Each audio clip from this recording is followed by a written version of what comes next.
కీలకమైన శాఖ విద్యుత్ శాఖ. విద్యుత్ శాఖని గొట్టిపాటి రవికుమార్కి ఇవ్వడం జరిగింది. ఈయన కూడా తెలుగుదేశం పార్టీ విజేయుడు.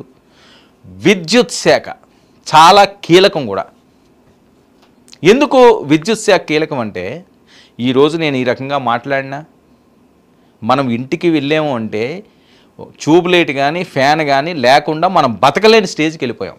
డబ్బులు ఉన్న వాళ్ళు అయితే ఏసీ ఆన్ అవ్వకపోతే వాళ్ళు అసలు బతకలేరు. పాతకాలంలో మరి వాళ్ళు ఎలా బతికారో అన్నది నిజంగా అది ఒక వండరే. వాళ్ళకి 2 చేతులు పెట్టి నమస్కారం చేయాలి మన పూర్వీకులకి. అప్పట్లో విద్యుత్తులు ఎక్కడున్నాయి, పవర్ ఎక్కడుంది? చిన్న చిన్న దీపాల్లో చదువుకుంటే ఐఏఎస్ ఆఫీసర్లు గొప్ప గొప్ప చదువులు చదివిన వాళ్ళు మహానుభావులు ఉన్నారు. వాళ్ళతో పోల్చుకుంటే ఇప్పుడు బతుకుతున్న ఈ తరం ఎంతో ఎంతో ఎంతో ఎంతో కంపేర్ చేయడానికి లేదు. నిజంగా వాళ్ళకి ఆ రోజులో ఆ ఫెసిలిటీ ఉంటే ఇంకా గొప్ప దేశంగా అవునేమో ఇది. కనీసం ఈరోజు 1 నిమిషం కరెంటు పోతే తట్టుకోలేని పరిస్థితి. 1 నిమిషం చిమ్మ చీకట్లు, అంధకారంలోకి వెళ్ళిపోయామా, అది ఒక టెన్షన్ పడిపోతాం. ఏంటి కరెంటు పోయిందని. సో విద్యుత్తు కూడా ఆర్థిక పరంగా కూడా చాలా ఇబ్బందులు ఉన్న పరిస్థితులు ఉన్నాయి రాష్ట్రంలో. విద్యుత్ గొడవలు ఎలాగవుతున్నాయో వీళ్ళే చెప్పాల్సినది. రాష్ట్రాల మధ్యన కూడా చాలా ఇబ్బందికర పరిస్థితుల్లో విద్యుత్ ఉంది.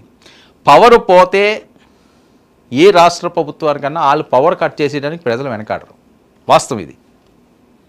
ఎందుకంటే ఈ పవర్ కట్లు ఎక్కువైనాయి అంటే రాష్ట్ర ప్రభుత్వానికి చాలా ఇబ్బందికర పరిస్థితులు అవి.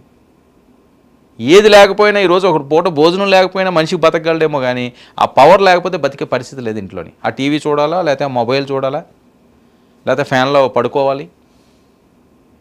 అది లేకపోతే రోజు గడదు. పవర్ లేకపోతే ఒక పూట తినకపోయినా రోజు గడుస్తుందేమో, ఒక పూట తినకపోతే పెద్ద నష్టమే ఉండదు. కానీ ఇది లేకపోతే ఏదో జరిగిపోయిందనే ఫీల్లోకి వెళ్ళిపోయింది సమాజం. అలవాటే. మనిషి జీవితానికి ఏంటంటే ప్రతిదీ అలవాటు. ఇది పూర్తిగా దానికి ఎడిక్ట్ అయ్యాం ఆ పవర్కి. సో అది కీలకం, చాలా కీలకమైన శాఖ ఇది. ఈ